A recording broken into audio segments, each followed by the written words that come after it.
Hi there, I'm Ambassador Sujay, but you can call me Dr. Sujay, and this is Live with Sujay. I am so excited to be here. This series is on Black women leaders. I've been fortunate to be a Black woman leader really all my life and come from a Black woman leader. My mother, my late mother, did so much for the community, taught public school, and then I was fortunate to be in the Obama and the Clinton administration as the U.S. Ambassador at Large for International Religious Freedom. But today I am here with you. So stay with us on this series. And today my guest is the iconic, the inimitable Theresa Sanders, CEO and President of Urban League of Long Island. Thank you for coming. Thank you so much for having me. So how long have you been president and CEO? Because I've been following you. I've been seeing your name all over. We met years ago, but you have been in this position for how long? Oh my goodness. I always rate those years by my son's age, and he just turned 31. So it's been a 31 journey with the movement. I've been CEO for about 28 years of that. So tell us what you do as CEO. What are your responsibilities and what are your visions? So being a C-suite executive is very interesting, especially in a community-based organization. Yes. So there are days when I'm strategically planning, working with my board of directors. There are days where I'm front line in the community with the people that we serve. And there are days I got to take out the garbage. So you go from C Street to C Suite, literally and figuratively. Yeah, yeah. And so I knew you particularly because you do the Sunset in Sag Harbor, which is my hometown now. And so tell us what that is. It's an annual fundraiser. It is an annual benefit fundraiser. It supports the Urban League of Long Island's youth education and training programs.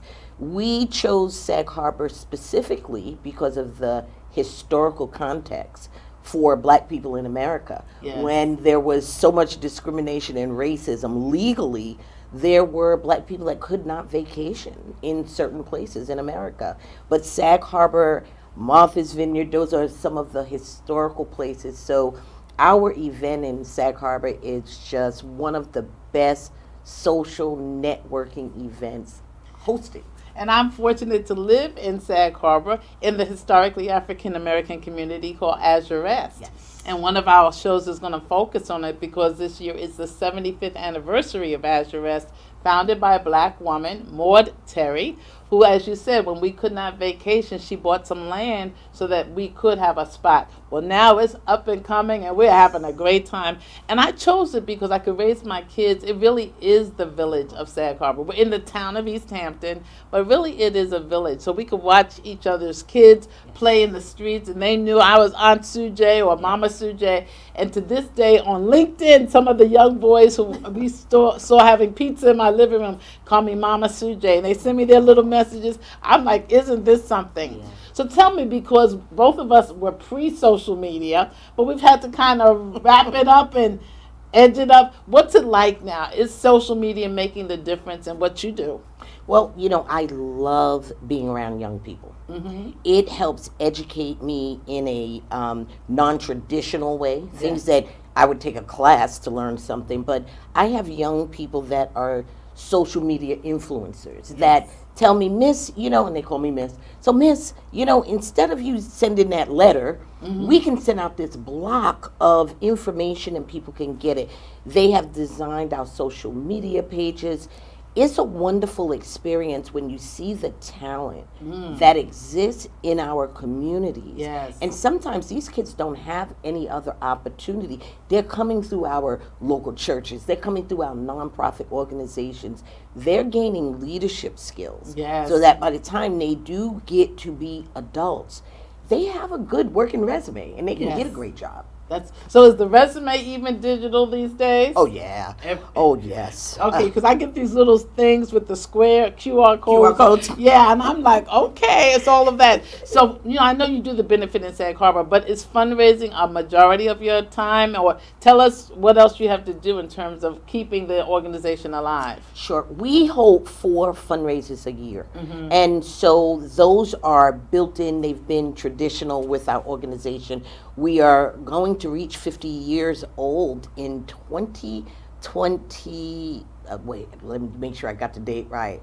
24. So that's the Long Island 2024. chapter. Long Island will be 50 years old in 2024. So now I know that's Mark good. Morial, who's the Oh, president yeah. and CEO of the whole Urban League. So how do you relate as the Long Island chapter to the national body? So our organizational structure is the National Urban League, and then we have affiliates set up Okay. around the United States. So our affiliate service area is Nassau and Suffolk counties on Long Island. Wow. So they're combined. The two counties are The combined. two counties are combined. So this show is about black women leaders. So you are one.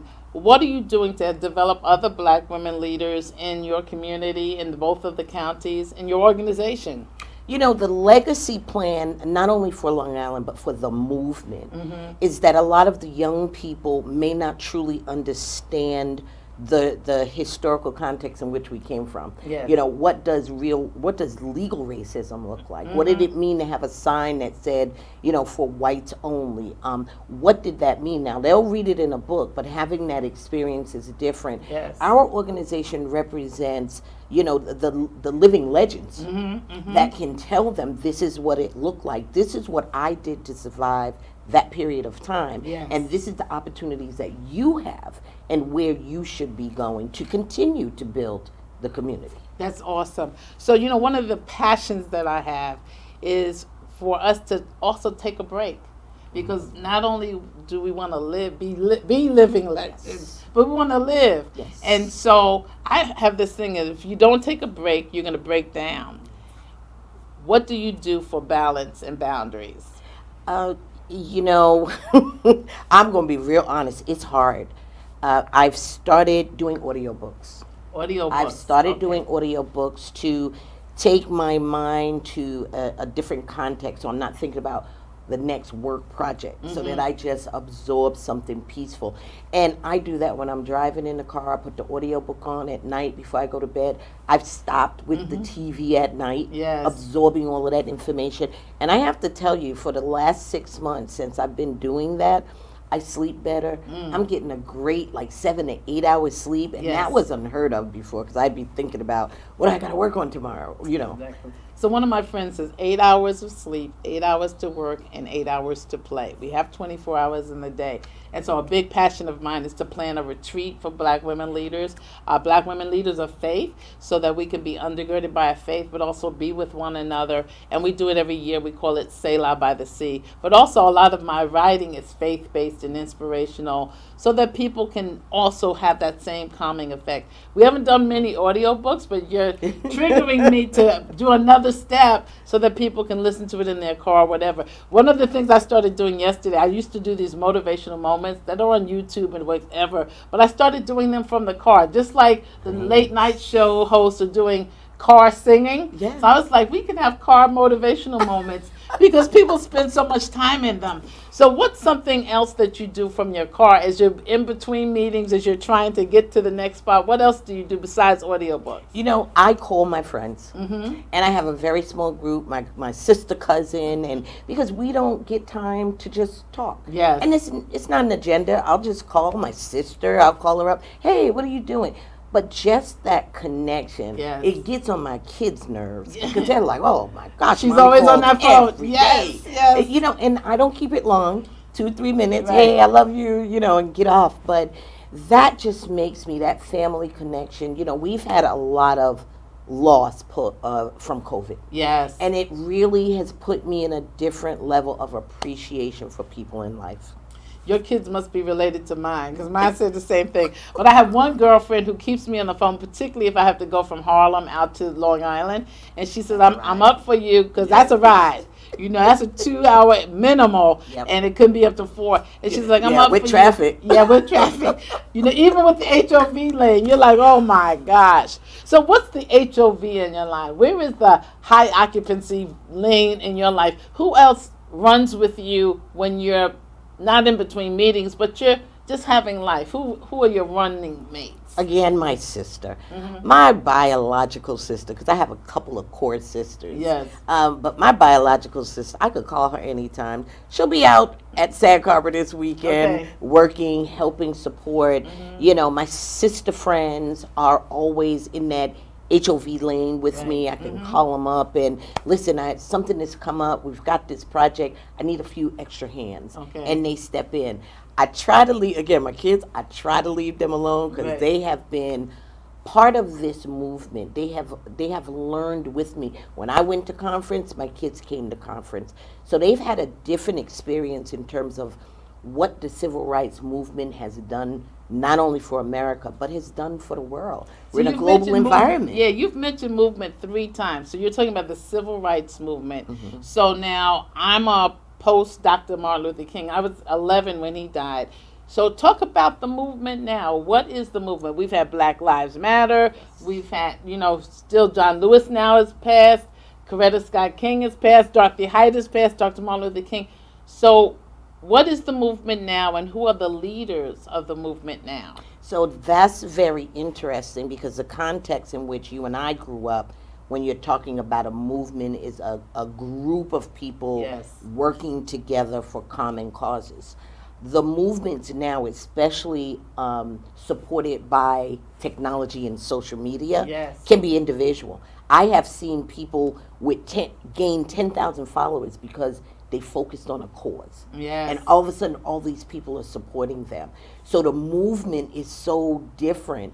I can join, and I've been on, social media, and I'm part of all these different groups because you want to know what's going on. You want to know what's important, whether it's, breast cancer awareness or whether it's, you have school-age children, whatever the movement is. It has really amplified since social media. So there are multiple causes that can be part of a movement. Yep. What's important to you? Yes, you're president and CEO of the Urban League of Long Island, but what else is important to you in terms of causes? Where's your passion? So that's evolved. As a parent, my passion was on education and education opportunities, and equity in education for my children. Yes. Now they're much older and they can advocate for themselves. So now I'm spending more time in my more mature years advocating for me.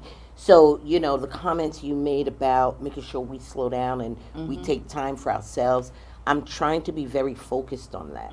I understand that the fun time helps me be more productive professionally. Yes, yes. And when my spirit is right, I feel empowered and I can do anything. Yes. So it's very interesting how you evolve in life. What was so focused and important before, now you elevate to a Yes. whole nother level.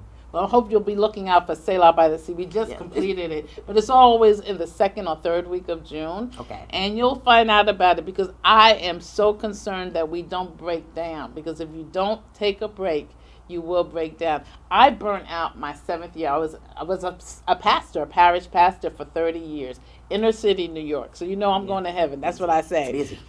Really busy, and on top of that, I was raising 2 children, 2 sons, and on the circuit, because we were new, we had a name, and when there's an opportunity, you try to take it. So I had all of these things, and my 7th year of pastoring, I burned out.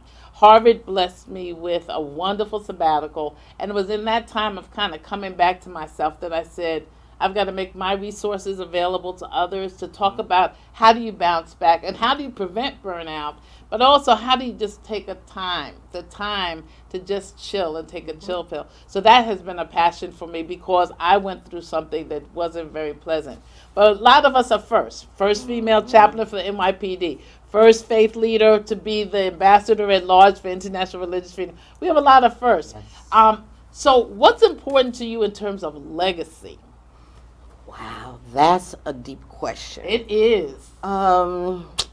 So for me, what's important is for the legacy to continue. I see too many organizations and systems where the people are so grand, the leaders are so grand that no one else steps up. No one is preparing. And this is part of the evolution of life. We're not going to be here forever. So I always, that's why I said my focus is on young people. That's my heart. Because I always want young people to come in, fine tune, remodel, and then explore. Yeah. Because it has to go on. I see a lot of different systems that were so great, so effective, and then all of a sudden, when the leader goes, there you go. that's There it. goes the move. Yeah. So we're talking about succession, and sometimes people are young in chronological age, and sometimes they're younger because they haven't had the experience. So I was in 2 pastorates in New York City, and I left women as my successors who came up through that movement of oppression, basically, but gave them an opportunity. And so they now can take it to the next level. And I think it's important, particularly for women who have faced sexism as well as racism, to see if we can take another woman along, which is why we have Black women leaders for this show, because not always are the doors open for us. Right. And so, where have you found closed doors? Where have you found closed doors? There are so many instances that I can point to, and especially, Nassau and Suffolk County, we are about 10 years behind the rest of the nation in terms of when you look at leadership structures of a lot of our systems, our education systems, religious systems, legal systems. You do not see representation adequately of women, nor of people of color. So we have a lot of work to do in Nassau and Suffolk counties. I think the opportunities are coming because of the structures that you're talking about that you set up. First of all, we have to know that we all coexist. Yes. Because how many opportunities do you and I even have This is to the kind of first- sit and talk? Right. This is the first time in years. That's what I'm saying. Years. Yes. But we have to be intentional about There it. you go. Which is why I was like, Carla Simpson, who's one of our producers for the show, I said, Carla, can you help me get Theresa Sanders? Because it's been, even when I email you, sometimes you're moving so fast or I'm moving so fast, we don't even see the response. So I think we have to have an intentionality about it. And that's what Suffolk County is. I'm looking at some of the news shows. There's now a new initiative with Hofstra and entrepreneurs. So I've also created a space for Black women entrepreneurs through the Global Black Women's Chamber of Commerce, one of the sponsors of the show, because I think that we have to collaborate. Yes. None of us can do it by ourselves. But if there's collaboration, I say 1 and 1 is 2, except when it's side by side, then it's 11. Then we multiply it. So these were the words I came into the new year with. It's consolidation. Where can I consolidate? So instead of having 5 nonprofits I'm leading, maybe I can combine them into 2, which I did. Consolidation, collaboration. With whom can I collaborate? 3, delegation. To whom can I delegate? Meaning hire a staff, because we're sometimes a one-person armies. And the last one is elimination. Who or what can I get off my plate?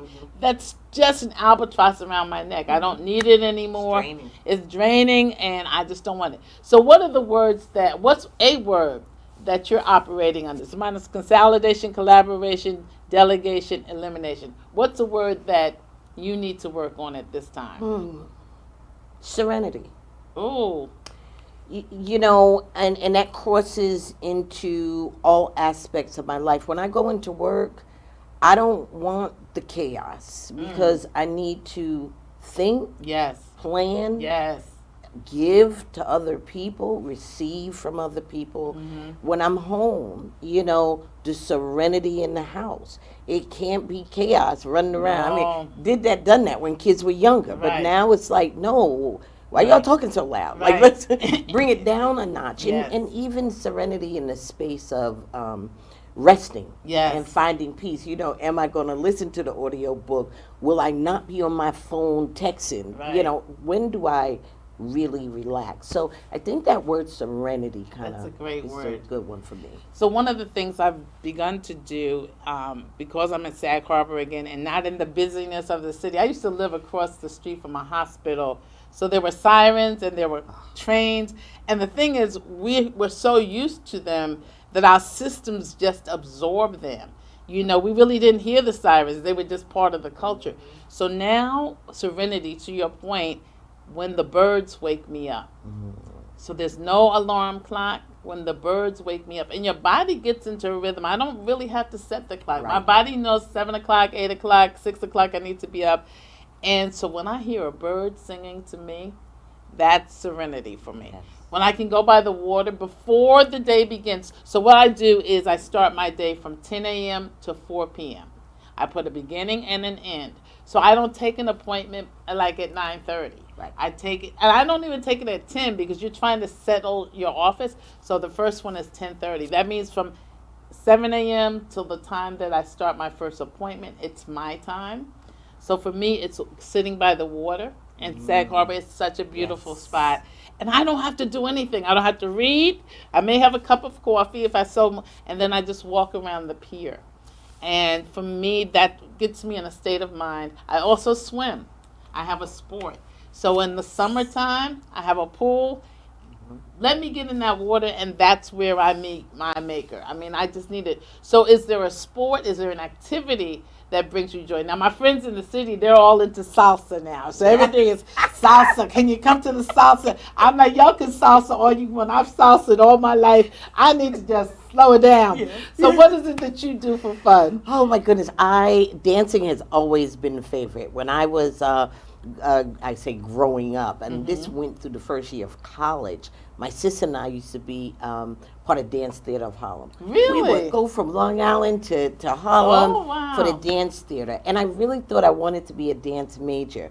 And then, the reality of, well, what does that really mean in terms of discipline and what I have to do? Yes. And, my father's voice was always in our ear, plan two things, plan two strategies. If you don't like something else, you move to something else. Yes. So mine now, I still love dancing. I don't do it as much as I used to. But I'm thinking about, I have a good friend, Rita Fernandez, who is very much into yoga and meditation. And so that's a space that I think I need to move in to continue the serenity in my life. I love it. And there's a fly who's trying to bug out serenity now. But we're going to get through this interview, fly or not. And it's okay. You will not break our serenity in our interview. So are you a Motown girl? What kind of music did you grow up with? Oh my gosh, everything from my parents. We still have 45 records. Oh, we yes. saved them. With the little label? With the little label. The you put the little disc in the middle, So we have those. So I remember Miles Davis. Saturday was clean up the house, everybody do chores day. The music would come on in the morning. Yes. We'd all eat our breakfast and then clean up time. That's right. And then we had to go outside because you had the house was nice and clean. Go out and play. Go out and play. And so the range from Miles Davis, and then my sister went through a reggae period. So then that used to play a lot in the house. So all jazz, all reggae, all R&B, of course. Yes. And then my mother had some country western. I'm not Really? real sure where that came from. But we heard so much diversity in music in our house that it was amazing. So even when I got older and now my kids were teaching me how to download music, I was like, what is this? And you're having your playlist, right? Yes. I'm like, what is this? Now I just say, Alexa, play my... There you go. What? When did this happen? But yeah, the same thing. And families used to play together, dance together. My first dancing was on my father's feet, So when Luther Vandross talks about, I wish I could dance with my father again, I remember that. And our pastors danced, and we would have these tables, a Renaissance ballroom in Harlem, and the church would buy a table, and it was good, clean fun. Our men in our lives were teaching us how to have men in our lives that had good, clean fun. And so it was always preparing us for a life that was ethically good, morally good. And I really meant church was important to us. Absolutely. It was the center. Do you remember your days in terms of the church being the center of our lives, educationally, socially, as well as religiously? Everything. That's where I gave my first speech. Yes. That's where I stood in front of my first audience. Yes. Those were the days, and even if my parents couldn't go, we had deacons that would come and you pick the kids up for Sunday school. That's right. It was social for us because all my friends were doing the same thing. Exactly. So it wasn't weird. Like now I talk to kids and like, oh, that's just weird. You still go to church? And it's like, but where do y'all find your social networks? And your center. Where do you find your center? That was everything. How to eat at a formal white linen table. Yes. I mean, even though we were in the church basement, but you couldn't tell us that we wasn't eating at a white linen table. So. And it was good food. It was good food. Good, healthy, wholesome food. Yes. Well, I think my sons are also adults now, and we're returning to a place where at least we start praying together at night and before we go to bed, because it's not the same as it used to be. And also growing up as pastors' kids, they were like, when can we When we go home. the first New Year's Eve that they could go out. We didn't do watch night, and I was getting ready to leave the church to go to Washington for this ambassadorship. They were like, we don't have to go to church. We can go out with our friends New Year's Eve. I was like, yes, you can. So we try to give them a little grace there, but it still was the center, and they got a lot of love there. You know, they used to say to people who were older, was like, let me just put a little something in your hand. And that would maybe $2, but that meant that this is my love to you. So as you're going off to school, whether it's boarding school or college, you're taking a little of me with you, and then buy something you like and remember me as you buy it. So those were the good communal things, and that's what I found in the village of Sag Harbor, in the town of East Hampton, a place where we can come together.